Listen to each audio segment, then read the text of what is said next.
भारतीय खेल लीग, क्योंकि ये इंडिया खेल है। जरूर देखिए, ये इंडिया का खेल है। नमस्कार, टीडी स्पोर्ट्स पर आप सभी का स्वागत है। मैं हूं मोहम्मद राशिद और आज हम अपने खास कार्यक्रम इंडियन खेल लीग ये इंडिया का खेल है में कुश्ती की फिर से बात करेंगे।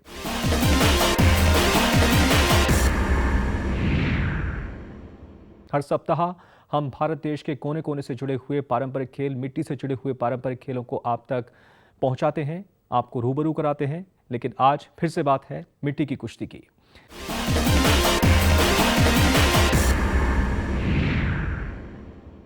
सोनीपत के इस गांव की मिट्टी की कुश्ती की परंपरा तकरीबन 500 साल पुरानी है। हालांकि साक्ष्य यहां भी नहीं मिलते हैं, लेकिन जो यहां के लोग हैं और जिस तरीके से उनका जुड़ाव है खेल को लेकर और जिस तरह से इस गांव से मिट्टी में खेलते हुए अंतर्राष्ट्रीय और राष्ट्रीय स्तर के पहलवान निकले हैं, उनको देखकर लगता है कि हमें अपनी कुश्ती पर, अपनी मिट्टी पर गर्व होना चाहिए। ओलंपिक की बात हो, कॉमनवेल्थ की बात हो, एशियन गेम्स की बात हो या फिर तमाम अंतर्राष्ट्रीय स्पर्धाओं की बात हो, यहाँ से निकले हुए मिट्टी में खेलकर पहलवानों ने अपना नाम और देश का मान बढ़ाया और मेडल्स हासिल किए तमाम अंतर्राष्ट्रीय स्पर्धाओं में। आइए देखते हैं कैसे।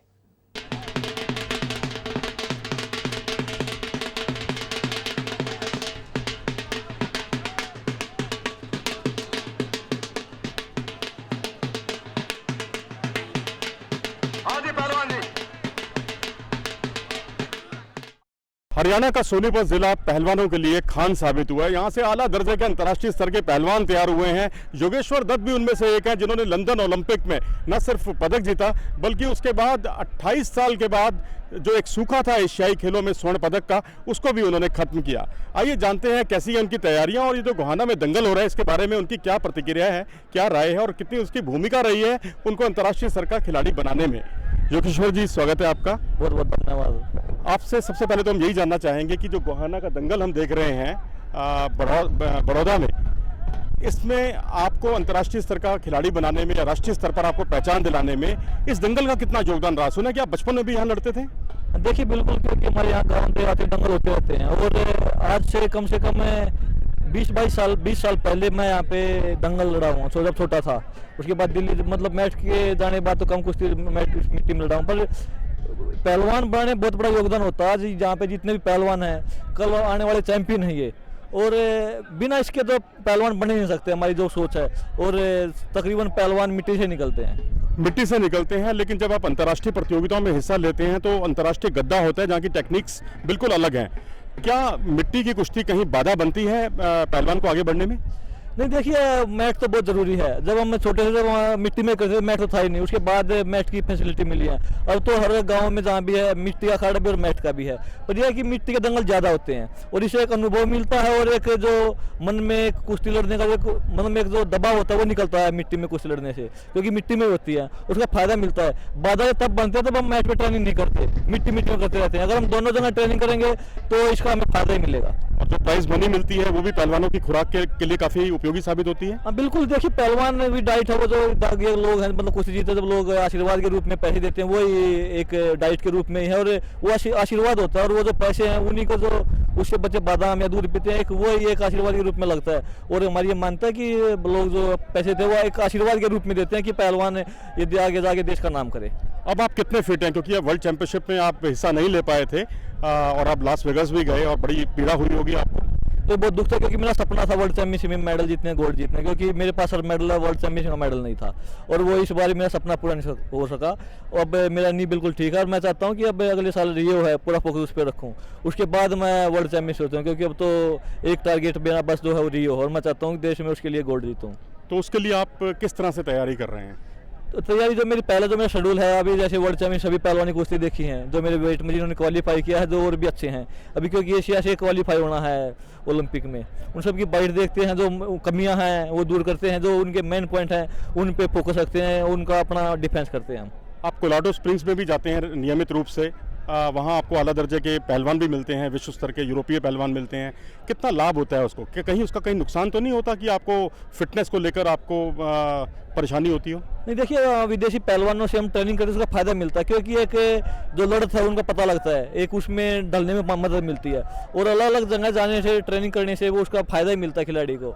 और रेसलिंग में भी यही है, और वहाँ पे जो वो ऊंचाई पे है उसका फायदा ये है कि हमें जो इंडोरेंस हमारा जो दम बढ़ता है उधर ऊंचाई पे, वो इंडोरेंस बढ़ती है उधर। और चलते चलते नरसिंह यादव ने जो कमाल किया वर्ल्ड चैंपियनशिप में, उनके बारे में आपकी क्या प्रतिक्रिया है? देखिए बहुत बड़ी बात है, मेडल के साथ क्वालिफाई किया उसने, बहुत बड़ी बात है। और उम्मीद है कि आगे ओलंपिक में हम अच्छा प्रदर्शन करेंगे। और जो नरसिंह यादव ने, क्योंकि मैं तो वहीं था, हमारे अध्यक्ष हैं कुश्ती के ब्रजभूषण शरण सिंह, वो भी वहीं थे, बहुत तगड़ी कुश्ती लड़ी है उसने और वो मेडल का दावेदार था। उसका फाइनल भी खेलता, बस थोड़ा उसकी किस्मत के साथ थी। ऐसे उसका बजरंग था, अमित था, तीनों थोड़ी अगर किस्मत साथ होती तो ये तीनों के पास भी मेडल होता। नरसिंह के पास तो है, दोनों के पास भी मेडल होता।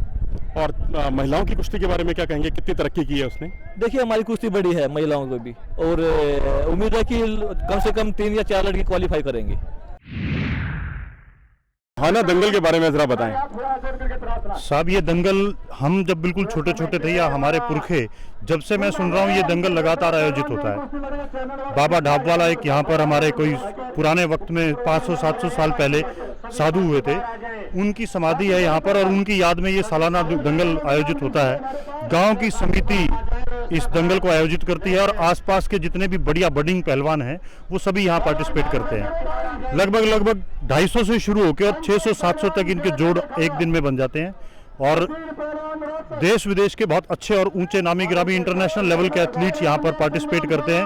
और मजे की बात, सबसे खास बात ये है कि दंगल की कुश्ती और मैट की कुश्ती में बहुत ज़्यादा अंतर है, बहुत ज़्यादा फर्क है। पर इस दंगल में मौसम खत्री जैसे, नवीन जैसे जो मैट पे खेलने वाले बेजोड़ जो खिलाड़ी हैं वो भी यहाँ पार्टिसिपेट करने के लिए आते हैं। और इस तरह के दंगल इस पूरे प्रदेश में जगह जगह आपको आयोजित होते हुए मिलेंगे।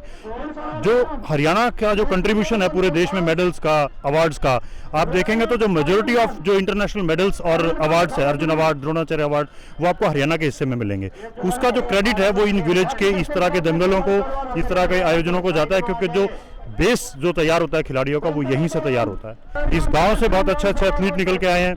राजेंद्र मोर जी को आप जानते हैं, राजेंद्र सिंह के नाम से मशहूर हैं। He is a Commonwealth and Asian gold medalist, Arjun awardee. उसके अलावा इसी गांव से अभी रिसेंटली जो लड़की अच्छा परफॉर्म कर रही है इंटरनेशनल लेवल पे, Sarita Mor, she is from this village. International boxer, commonwealth medalist Dilbag Singh boxer हैं। इंडिया के 11 टाइम लगातार नेशनल चैंपियन रहे हैं, वो इसी गांव से हैं। तो इस प्रकार से राजा करके एक पहलवान है जो अभी चंडीगढ़ पुलिस में पोस्टेड हैं। इस तरह के बहुत अच्छे पहलवान यहाँ इस गांव से निकल के आए हैं। इसी प्रकार से ऐसे ही इस गांव के साथ साथ के आसपास के बहुत सारे गांव में इसी तरह के दंगल होते हैं, और इन दंगलों का बहुत बड़ा कंट्रीब्यूशन है देश को बढ़िया और बडिंग एथलीट्स देने में। 11,000 रुपए की कुश्ती शुरू हुई। विजय हैं सफेद जांगिया में बड़ौदा के, जगवीर हैं इनके कोच, और उनका मुकाबला रॉबिन से जो कि मेहर सिंह अखाड़ा रोहतक से ताल्लुक रखते हैं। और ये बाबा धाववाला स्मृति दंगल की ये कुश्ती एक दूसरे को तोलते हुए अभी फिलहाल बाएं पैतरे से लड़ रहे हैं इस समय रॉबिन, और दाएं पैतरे से लड़ते हुए विजय। और इस बार खींचने का प्रयास किया। कदमों का इस्तेमाल करना बहुत मायने रखता है, क्योंकि यहाँ चितपट की कुश्ती है, अंकों के आधार पर कोई कुश्ती नहीं है। इस बार खींचने का प्रयास किया था विजय ने एक बार फिर से। जो ये दंगल है, मिट्टी का जो अखाड़ा है, यहाँ पर कई कुश्तियां एक साथ होती हैं। इनामी राशि की कुश्तियां होती हैं, और यहाँ पर इस बार खींचने का प्रयास किया था विजय ने। थोड़ी सी धीमी होती हुई कुश्ती। बड़ौदा के मेजबान जगह के हैं, और ये पीछे आए खूबसूरती के साथ एक अच्छा उनके लिए अवसर, सुनहरा अवसर। और जब इस बार पलटने की कोशिश, ऐसे दावों पर आमतौर पर मच्छी गोता दाव भी लगाया जाता है, और पैरों के बीच में फासला जांघिए का आप इस्तेमाल कर सकते हैं, और तकनीक लगाने के लिए आप उसका इस्तेमाल कर सकते हैं। लेकिन इस बार बाल बाल बचे थे। ऊंची कदकाठी दोनों पहलवानों की। 11,000 रुपए की ये कुश्ती, और गहरी पटकिया खूबसूरती के साथ अपना मौका ताड़ा था इस बार रॉबिन ने।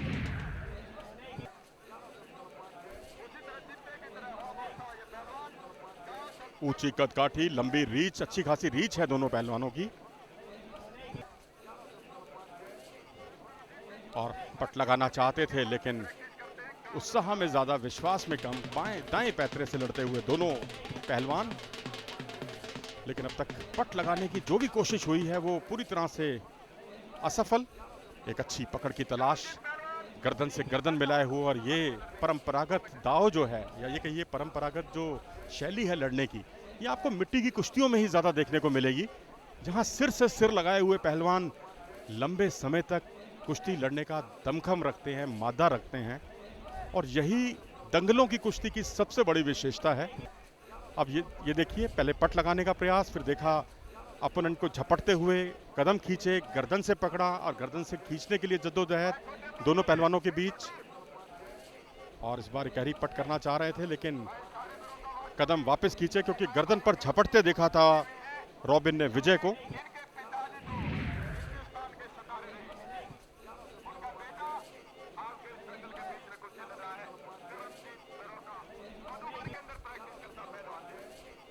गर्दन पर पूरी तरह से केंद्रित हैं विजय।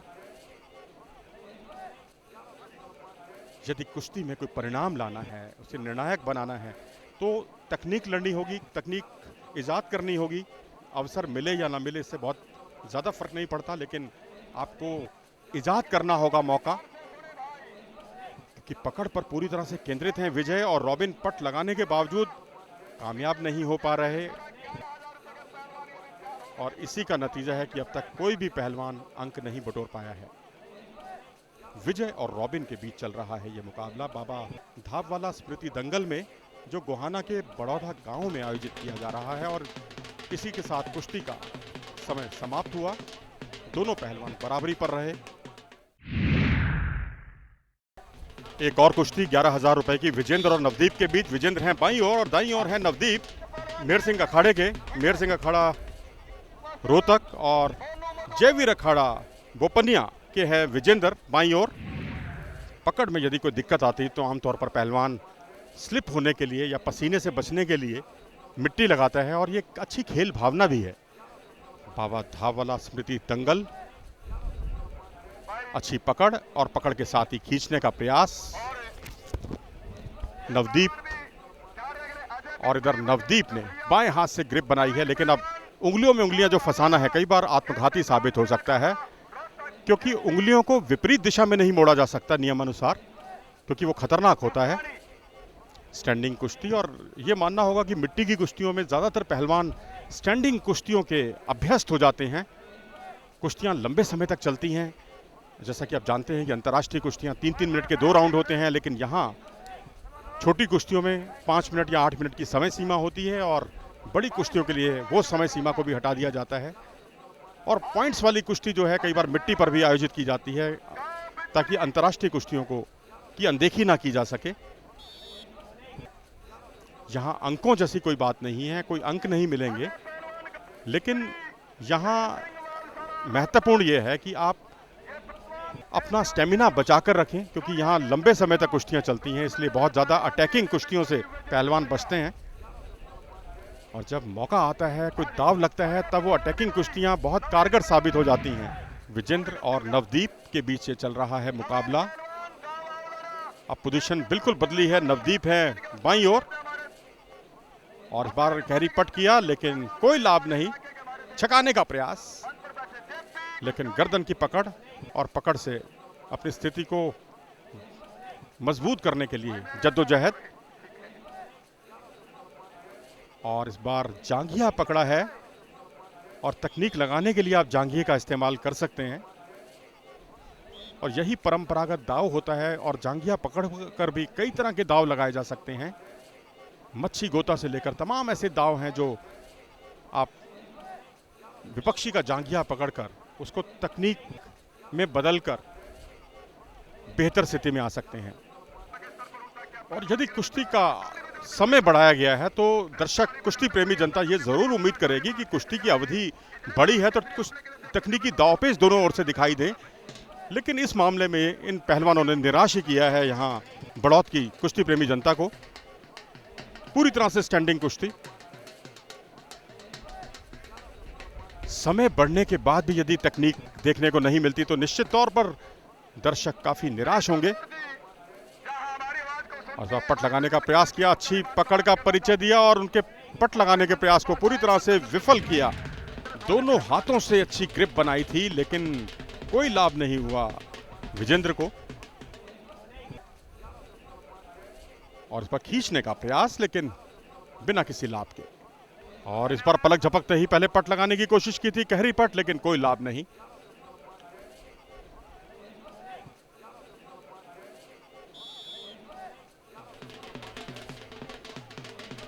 और जो एक अतिरिक्त समय दिया गया था उसमें भी दोनों पहलवान कोई फायदा नहीं उठा पाए। इसके साथ ये मुकाबले को बराबरी पर रुकवाया गया।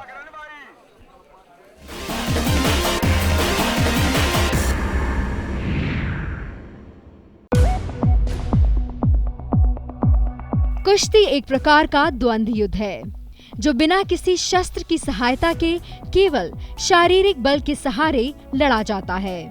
इसमें प्रतिद्वंदी को बिना अंग भंग किए या पीड़ा पहुंचाए हराया जाता है। पुराणों में इसका उल्लेख मल्ल क्रीड़ा के रूप में मिलता है।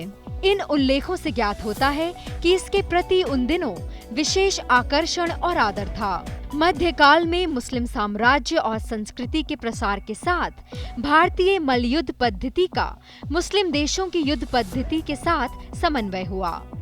यह समन्वय विशेष रूप से मुगल काल में हुआ। बाबर मध्य एशिया में प्रचलित कुश्ती पद्धति का कुशल और बलशाली पहलवान था। अकबर भी इस कला का अच्छा जानकार था। आधुनिक काल में देशी रजवाड़ों ने कुश्ती कला को संरक्षण प्रदान किया। पटियाला, कोल्हापुर, मैसूर, इंदौर, अजमेर, बड़ौदा, भरतपुर, जयपुर, बनारस, दरभंगा, बर्दवान, तमकुही के राजाओं के अखाड़ों की देशव्यापी ख्याति रही है। वहाँ कुश्ती लड़ने वाले पहलवानों को हर प्रकार की सुविधाएं प्राप्त थीं और इन अखाड़ों के नामी पहलवान देश में घूम घूम कर कुश्ती के दंगलों में भाग लेते और कुश्ती का प्रचार किया करते थे।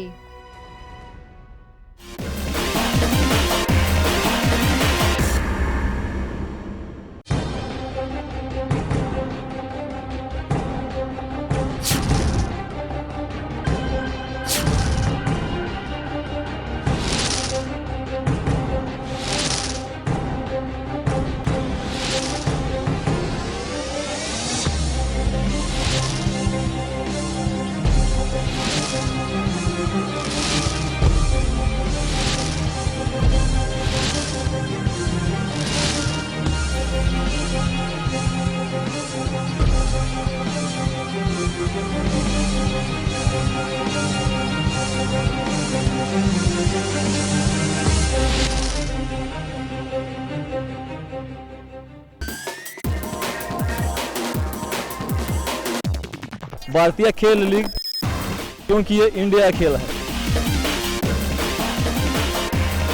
तो जरूर देखिए, ये इंडिया का खेल है। हरियाणा को भारतीय कुश्ती की नर्सरी कहा जाता है और यहाँ का एक ज़िला है सोनीपत, जिसे पहलवानों का की खान कहना ज़्यादा सही होगा। जी हाँ, सोनीपत और उसके आसपास इतने ज़्यादा पहलवान निकले कि जिन्होंने देश का परचम लहराया अंतर्राष्ट्रीय प्रतियोगिताओं में, चाहे वो राजेंद्र सिंह हो, योगेश्वर दत्त हो, अमित हो, रमेश हो, इन सब पहलवानों ने देश का परचम लहराया। राजेंद्र सिंह की अगर हम बात करें तो वो ऐसे पहलवान थे जिन्होंने एशियाई खेलों का स्वर्ण पदक भी जीता और राष्ट्रमंडल खेलों का स्वर्ण पदक उन्होंने 2 बार हासिल किया। इसी तरह अगर हम बात करें रमेश कुमार की, तो उन्होंने देश को 43 साल के बाद पुरुषों की वर्ल्ड चैंपियनशिप में पदक दिलाया। और अगर हम बात करें योगेश्वर दत्त की, तो योगेश्वर दत्त ने भारत को 24 साल के बाद एशियाई खेलों का स्वर्ण पदक दिलाया, करतार सिंह के 1986 के एशियाई खेलों के स्वर्ण पदक जीतने के बाद। और उसके अलावा उन्होंने लंदन ओलंपिक में कांस्य पदक भी हासिल किया। इसके अलावा अमित ने रजत पदक जीतकर वर्ल्ड चैंपियनशिप में बहुत उम्मीदें जाहिर की। ये सारी जितने भी हमने आपको उदाहरण बताए, ये सब सोनीपत के पहलवान रहे। और मौसम खत्री का नाम हम नहीं भूल सकते, जो इस दंगल में जो सोनीपत के गोहाना में हर साल आयोजित किया जाता है, उसमें वो उसका मुख्य आकर्षण होंगे। उन्होंने ग्वांगझू एशियाई खेलों में कांस्य पदक हासिल किया। इस समय हम गोहाना के बड़ौत गांव में मौजूद हैं और यहाँ पर हर साल जो दंगल आयोजित किया जाता है उसकी छटा देखते ही बनती है। फिलहाल राजेंद्र सिंह जी हमारे साथ मौजूद हैं, जो भारतीय कुश्ती के प्रणेता, या ये कहिए कि उन्होंने भारतीय कुश्ती को एक नई दिशा दी थी 70 और 80 के दशक में। राजेंद्र सिंह जी, आपका स्वागत है।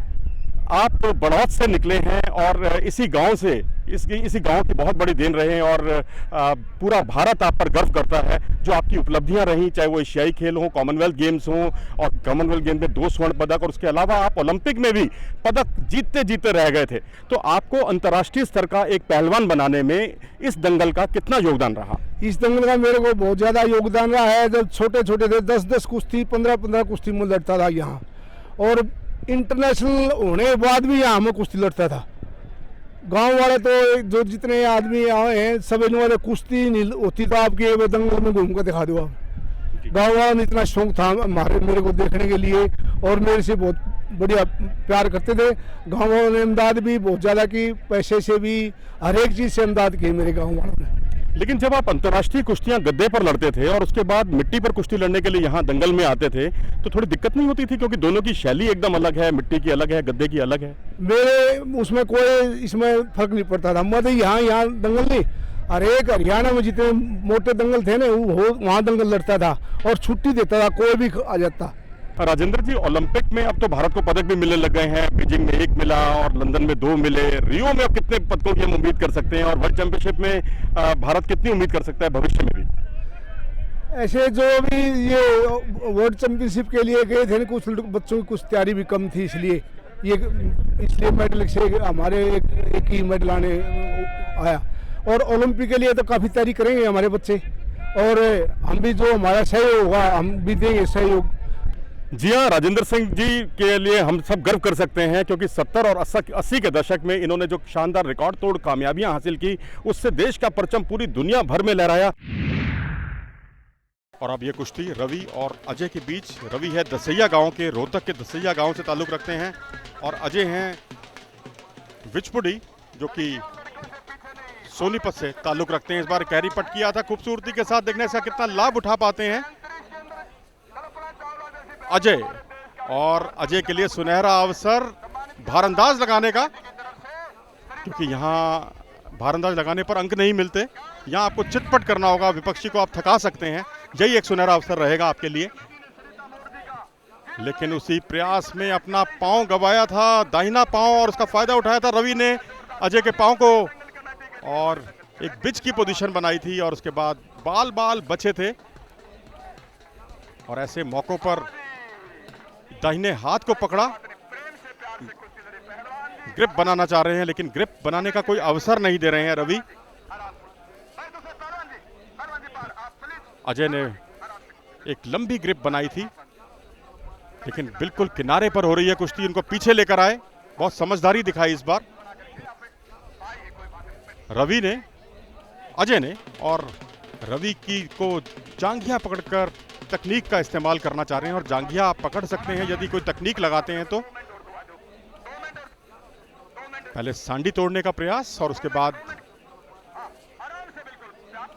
ये भारंदाज की जो ग्रिप बनाना चाहते हैं उसी दाहिने हाथ से रोक रहे हैं पूरी तरह से अजय को रवि।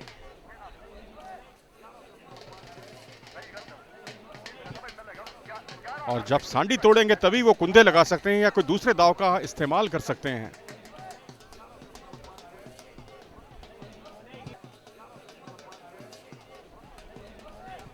दाहिने हाथ से इस बार सांडी जरूर तोड़ी उन्होंने और भारंदाज की पोजीशन बनती हुई, क्योंकि ग्रिप हालांकि नहीं बन पाई, और ब्रिज की पोजीशन से किसी तरीके से इस खतरे को विफल किया रवि ने।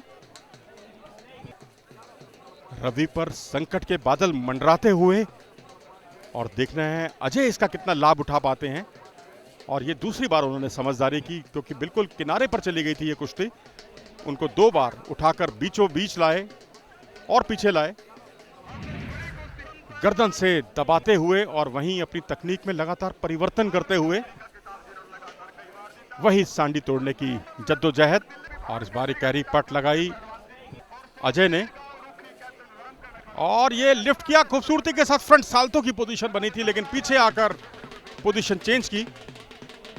और इस पोजीशन को बदलने का लाभ तभी होगा जब आप चितपट के आधार पर कोई फैसला करें और विपक्षी को आसमान दिखाएं। लेकिन विपक्षी को आसमान दिखाना तभी कारगर होगा जब आप ना सिर्फ सांडी तोड़ें बल्कि उसके साथ अंकों की तकनीक पर ध्यान ना दें और विपक्षी को चितपट के आधार पर मुकाबला जीतने की कोशिश करें। और इसके साथ ही इस कुश्ती का समय समाप्त हुआ और यह कुश्ती बराबरी पर छुड़वाई गई।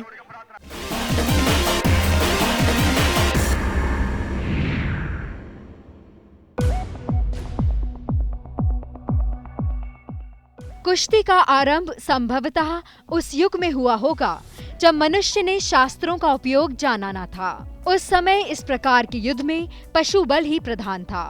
माना जाता है कि पशु बल पर विजय पाने के लिए मनुष्य ने विविध प्रकार के दांव पेचों का प्रयोग सीखा होगा और उससे मल्ल युद्ध अथवा कुश्ती का विकास हुआ होगा। रामायण और महाभारत में कुश्ती की पर्याप्त चर्चा हुई है। रामायण से बाली सुग्रीव का युद्ध और महाभारत से भीम दुर्योधन के युद्ध का उल्लेख उदाहरण स्वरूप दिया जा सकता है। इस प्रकार के द्वंद्व युद्ध की अपनी एक नैतिक संहिता थी। ऐसा इन युद्धों के वर्णन से प्रकट होता है। उसके विरुद्ध आचरण करने वाला निंदनीय माना जाता था। श्री कृष्ण के संकेत पर भीम द्वारा जरासंध की संधियों के चीरे जाने और दुर्योधन की जांघ पर प्रहार करने की निंदा लोगों ने की है।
भारतीय खेल लीग, क्योंकि ये इंडिया खेल है।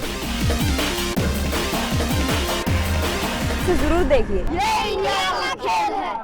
कहते हैं कि भारत में महिला कुश्ती शैशव अवस्था में होने के बावजूद अपना एक अलग वजूद बनाने में कामयाब रही है।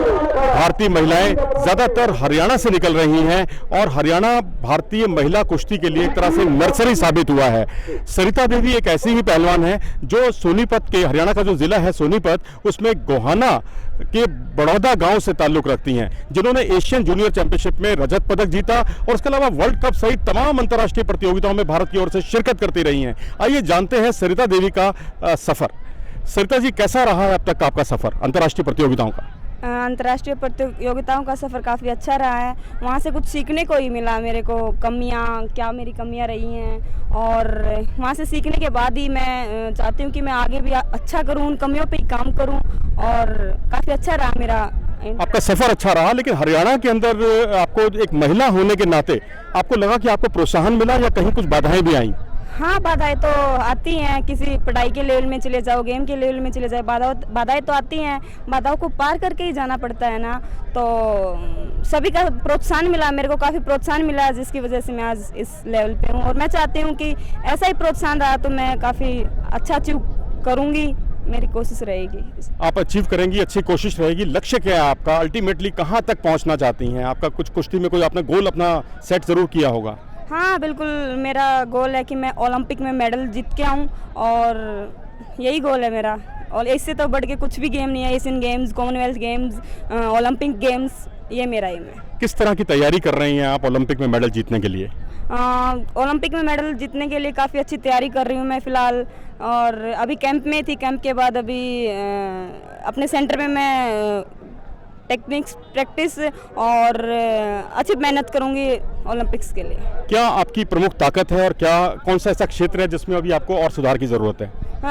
ताकत भी है, और जो सबसे ज़्यादा क्षेत्र है वो है सिर्फ टेक्निक प्रैक्टिस का, जो हमारे अंदर कमी है। टेक्निक प्रैक्टिस की कमी है नहीं, हमारे भारतीय पहलवान किसी से कम नहीं है, पावर में कम नहीं है, टैक्टिस में कम नहीं है, लेकिन एक उनके पास तकनीक कम है, जिसके कारण वो हार जाते हैं। उसमें सुधार करने की मुझे आवश्यकता है। चलिए, हम उम्मीद करते हैं कि सरिता देवी जो खुद मानती हैं कि वो मेहनत बहुत कर रही है, स्टेमिना में कोई कमी नहीं है, लेकिन कहीं ना कहीं टेक्निक में अभी और उनको सुधार की जरूरत है, और कोचेस का और देशवासियों का आशीर्वाद रहा तो वो ओलंपिक के लिए जरूर क्वालिफाई करेंगी और अपने सपने को भी साकार करेंगी। विक्की और वीर और प्रदीप के बीच में यह मुकाबला। वीर है कैप्टन चांद्रूप अखाड़े के लाल जांगिये में, और उनका मुकाबला प्रदीप से। और प्रदीप ने बखूबी गहरी पट लगाई है और खतरनाक हो सकता है क्योंकि उन्होंने जांघिए का इस्तेमाल किया तकनीक लगाने के लिए और अब उनके पास कई अवसर हैं। देखना इन अवसरों का कितना लाभ उठा पाते हैं। लाभ की स्थिति, पैरों के बीच में एक लंबा गैप वीर का, यहां से मच्छी गोता दाव लगा सकते हैं आप, कई तरह के दाव लगा सकते हैं और यहां पैरों के बीच में बड़ा फासला देकर वीर ने अच्छे रक्षात्मक खेल का परिचय दिया और जांघिया पकड़कर थ्रो करना चाह रहे हैं इस समय प्रदीप। मुकाबला पूरी तरह से उनकी गिरफ्त में, मुकाबला थोड़ा सा धीमा पड़ता हुआ और शुरू में आक्रामक मुद्रा जरूर दिखाई थी दो मौकों पर प्रदीप ने, लेकिन यदि वो चितपट के आधार पर अपनी तकनीक को नहीं ले जा पाते तो उसका कोई लाभ नहीं होगा।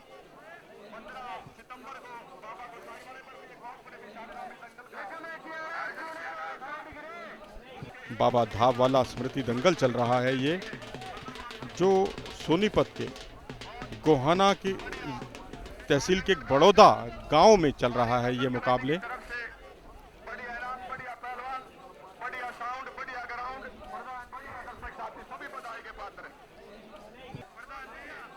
गांव में काफी जोश है, दर्शकों में भी काफी जोश है और मिट्टी भी पर्याप्त है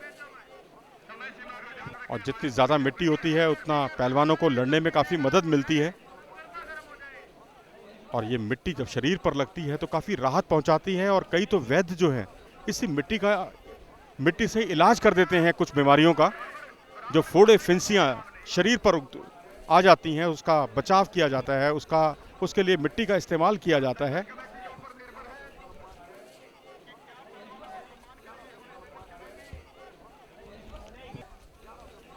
वीर और प्रदीप, समय सीमा जैसे जैसे आगे बढ़ती हुई वैसे वैसे दर्शकों में भी थोड़ी सी निराशा।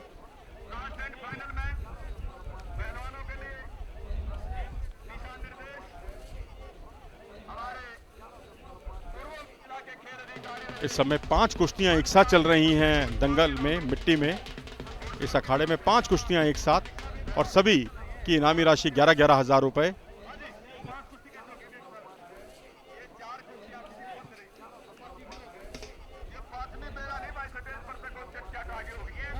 और ये 5 मिनट का निर्धारित समय समाप्त हुआ और ये कुश्ती बराबरी पर छूटी।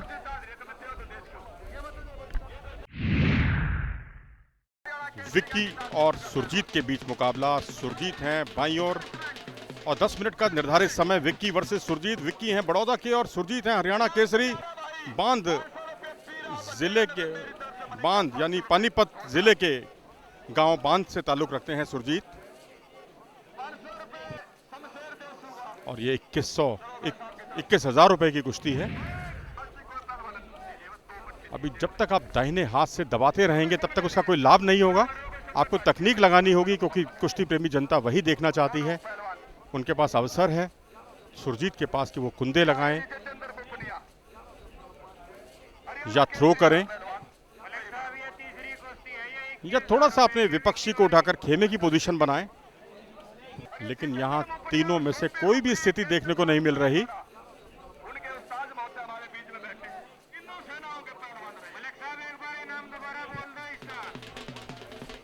और गर्दन पर घुटना रखा, ये घुटना दाव कहलाता है और उसमें जांघिया पकड़कर उठाना होता है।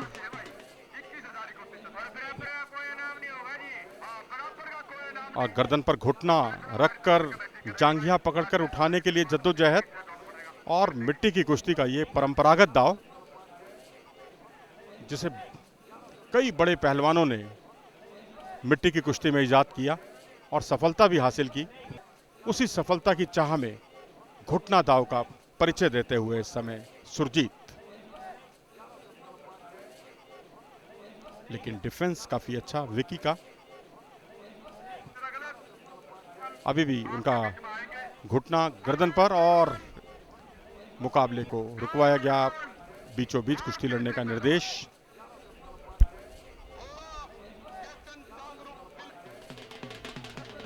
और एक बार फिर से हाथों की ग्रिप के लिए जद्दोजहद और वहीं दूसरे हाथ से गर्दन पर हाथ, गर्दन पर हाथ रखने का तभी फायदा है यदि आप गर्दन को खींचें या अपनी शक्ति का परिचय दें, लेकिन यहाँ हाथों की मूवमेंट कोई बहुत तेज नहीं है और गर्दन पर जो खींचने का प्रयास होना चाहिए वो नहीं हो रहा।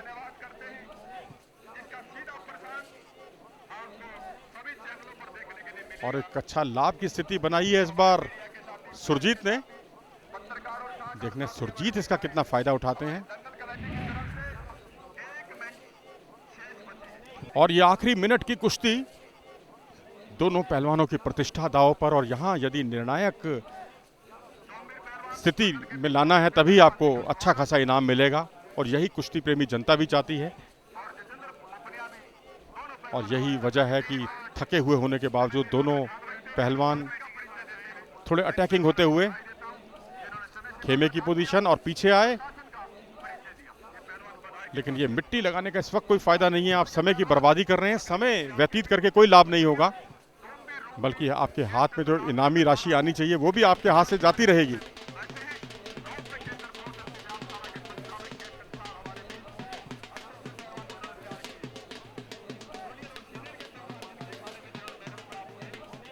और इसी के साथ ये कुश्ती बराबरी पर छुड़वाई गई।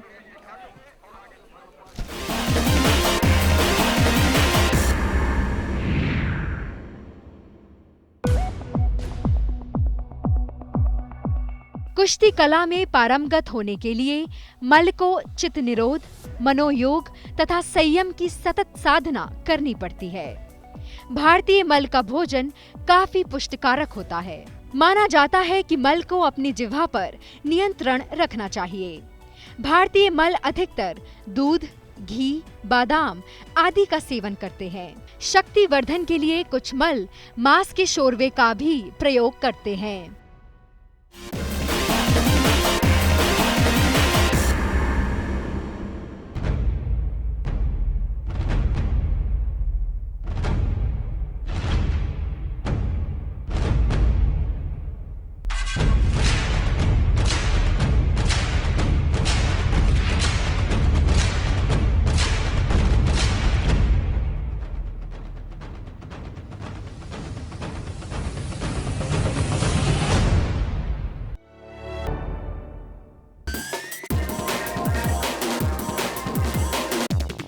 भारतीय खेल लीग, क्योंकि ये इंडिया खेल है।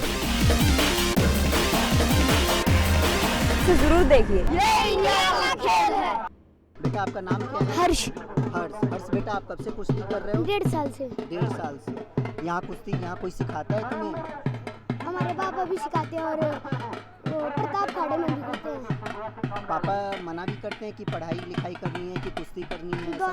दोनों कहते हैं कि पढ़ाई भी साथ और ओलंपिक में मेडल भी लाने। ये इंडिया का खेल है, ये इंडिया का खेल है, ये इंडिया का खेल है। और ये मुकाबला जितेंद्र और सोमवीर के बीच में। जितेंद्र हैं पट्टी बांधे हुए, आप देख सकते हैं घुटनों पर जिन्होंने पट्टी बांध रखी। जयवीर अखाड़े से ताल्लुक़ रखते हैं, त्रिपुड़ी गांव के हैं, यानी गुड़गांव में पड़ता है त्रिपुड़ी गांव। और उनका मुकाबला सोमवीर से, जो कि सोनीपत के हुकी गांव से ताल्लुक़ रखते हैं। रामकरण अखाड़े में प्रैक्टिस करते हैं। राष्ट्रीय स्तर पर दूसरा स्थान हासिल किया था सोमवीर ने। जितेंद्र भी राष्ट्रीय खेलों में अपनी मौजूदगी का एहसास करा चुके हैं। और इस बार एक गहरी पट और पीछे आए, बैक साल्टो की पोजीशन बनाई जिसे उल्टी पुट्ठी कहते हैं, और पैरों से संतुलन बिगाड़ा। और तारीफ करनी होगी इस बार कि जिस अंदाज में उन्होंने इस मुकाबले को में अपनी स्थिति को बेहतर बनाया है, काबिले तारीफ। जितेंद्र बेहतर स्थिति में, और ये ईरानी डाला उन्होंने, स्कैक दाव कहते हैं इसको। अंतर्राष्ट्रीय कुश्तियों में भी ये दाव खूब दिखाई देता है। गर्दन को दबाते हुए और वहीं एक हाथ से जांघिए को पकड़े हुए, और विपक्षी की जैसे ही ग्रिप छूटी थी और एक अच्छी ग्रिप बनाई इस बार जितेंद्र ने। कुश्ती का 7वां मिनट चल रहा है और इसके साथ ही इस कुश्ती का समय समाप्त हुआ। लेकिन दर्शक जो है मांग कर रहे हैं समय।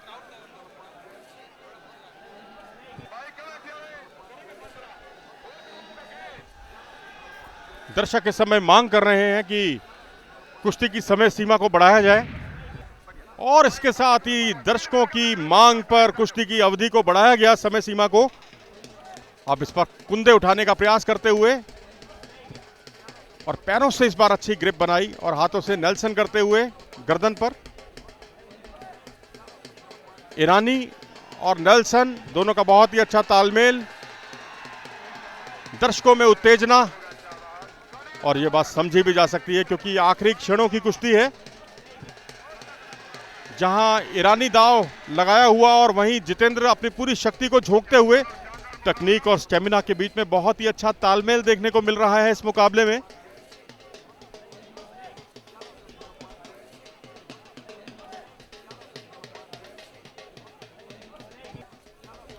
और इसी मुद्रा में पहलवान कई बार सुस्ता लेते हैं।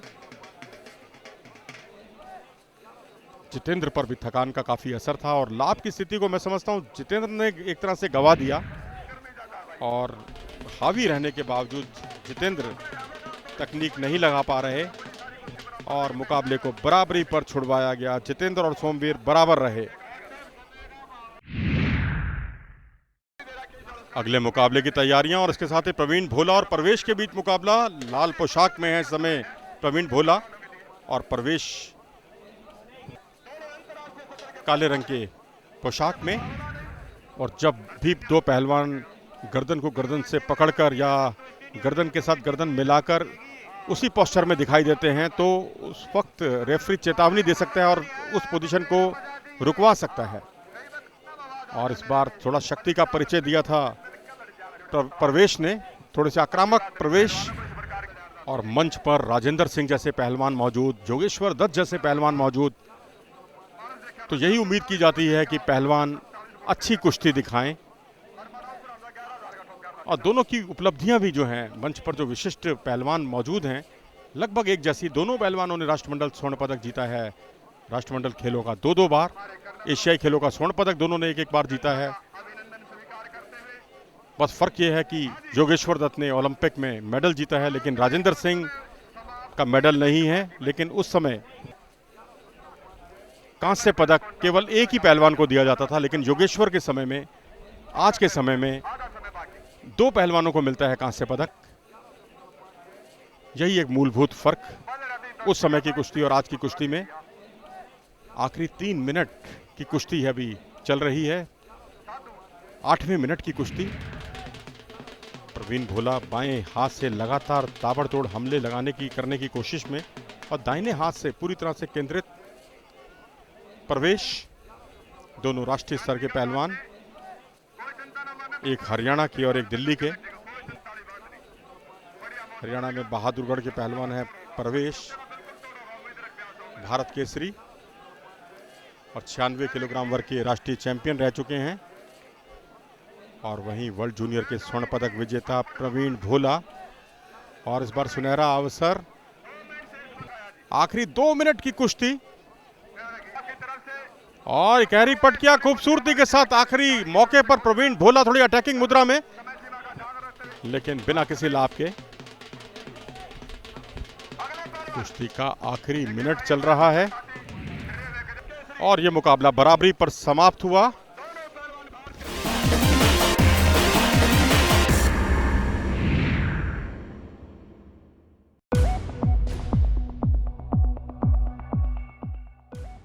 भारतीय कुश्ती को 4 पद्धतियों में बांटा गया है।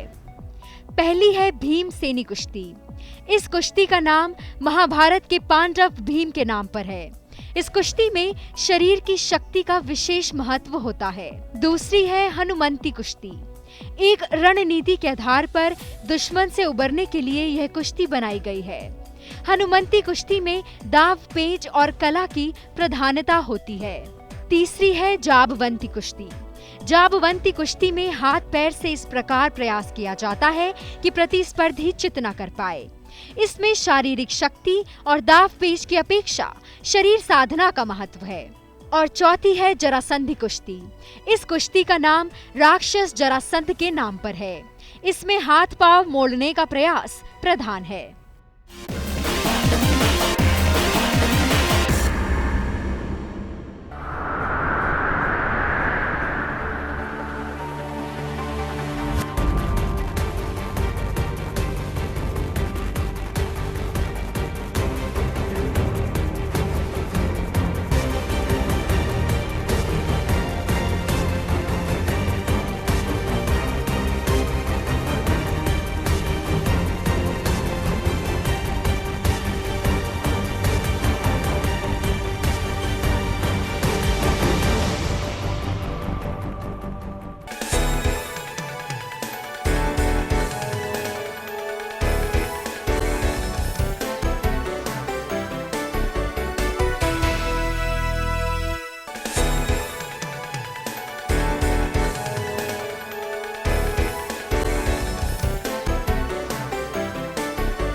भारतीय खेल लीग, क्योंकि ये इंडिया खेल है।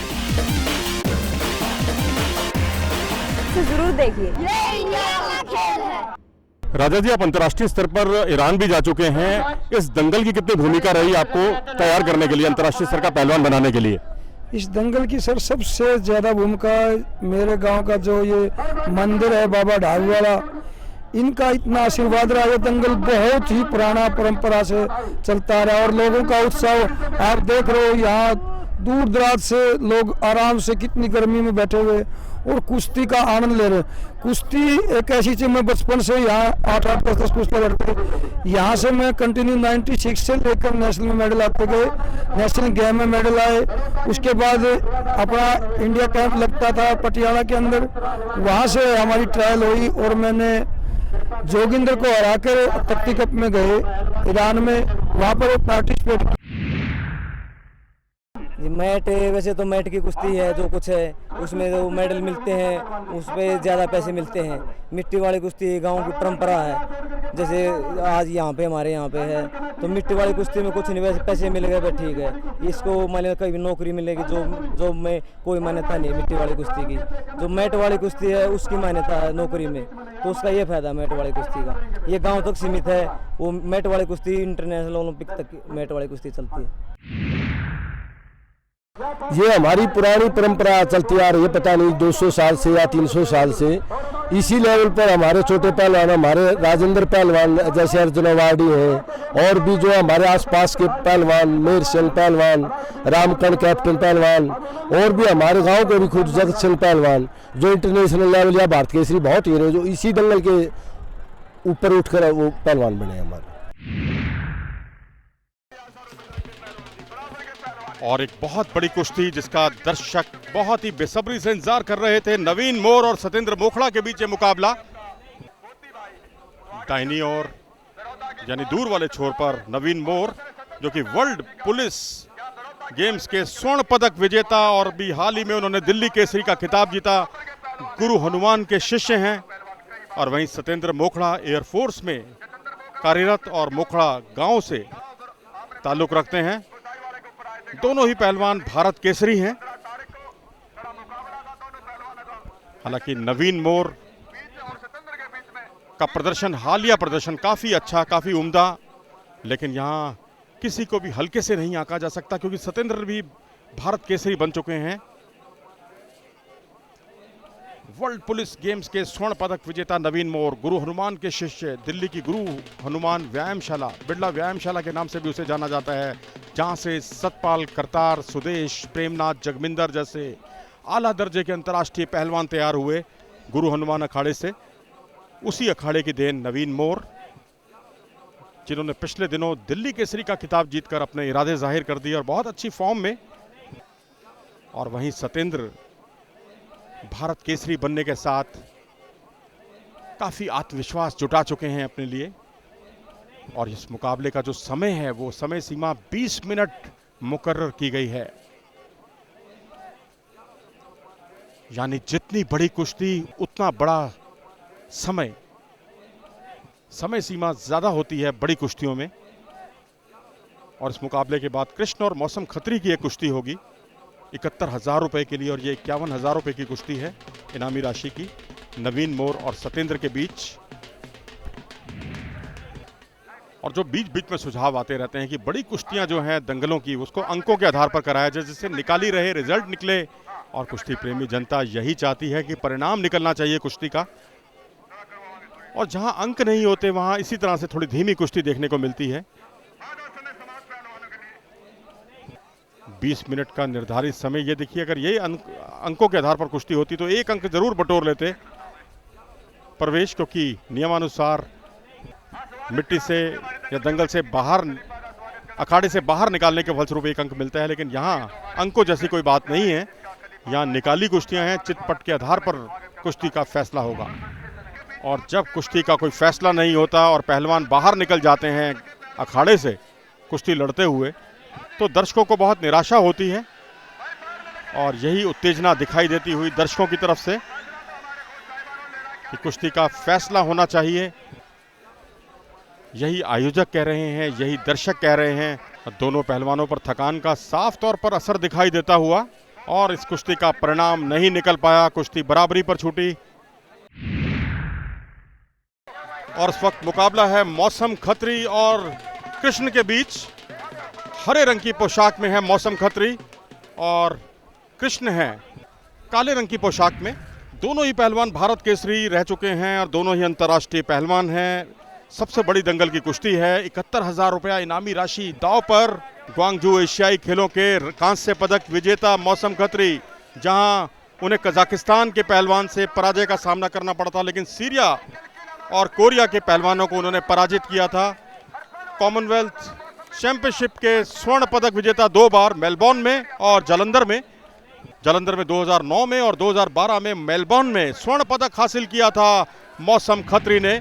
और दर्शक शायद यही मुद्रा बहुत पसंद करते हैं, दोनों पहलवान मिट्टी में लथपथ हों और उसका परिणाम कुछ आए, यही देखना दिलचस्प होता है। आधा मिनट समाप्त हो चुका है, आधा समय समाप्त हो चुका है इस मुकाबले का। हफ्ता भरने का प्रयास और इस बार पट लगाना चाहते थे कृष्ण, लेकिन अपना मौका ताड़ा था मौसम ने, कोई लाभ नहीं। और जैसे जैसे शाम ढल रही है, मौसम का मिजाज ठंडा होता हुआ, लेकिन दोनों पहलवानों के इरादों में वही गर्मी बनी हुई। और कुश्ती प्रेमी जनता भी यही चाहती है कि यही गर्मी जो है चितपट का कारण बने और दोनों में से कोई भी जीते, क्योंकि दोनों पहलवान हरियाणा से हैं, दोनों पहलवान सोनीपत से हैं। और जब तक कुश्ती का पूरा समय समाप्त नहीं हो जाता, तब तक कुश्ती प्रेमी जनता और आयोजक हिम्मत नहीं हारते। और आखिरी 5 मिनट की कुश्ती, 20 मिनट निर्धारित समय, 15 मिनट हो चुके हैं। दोनों पहलवान अब तक चितपट करने में नाकाम रहे हैं और आखिरी 5 मिनट में देखना है कौन पहलवान सिरमौर बनता है इस दंगल का। दर्शक आखिरी क्षणों में बहुत करीब आ गए हैं और एक तरह से अखाड़े को पूरी तरह से घेर लिया है उन्होंने। और आप इसी से कुश्ती का, दंगलों का के रोमांच का अंदाजा लगा सकते हैं। दर्शकों ने पूरी तरह से अखाड़े को घेर लिया है। सभी दर्शक दीर्घा से निकलकर अखाड़े के चारों ओर आ गए हैं। सारे ट्रैक्टर जो हैं वहां पर नजदीक आ गए हैं। और इसी के साथ ही मौसम खत्री और कृष्ण के बीच जो है ये कुश्ती का फैसला नहीं हो सका और यहाँ बहुत ही रोमांच के साथ सारी कुश्तियों का समापन हुआ। रोमांच अपने पूरी पराकाष्ठा पर पहुंचा।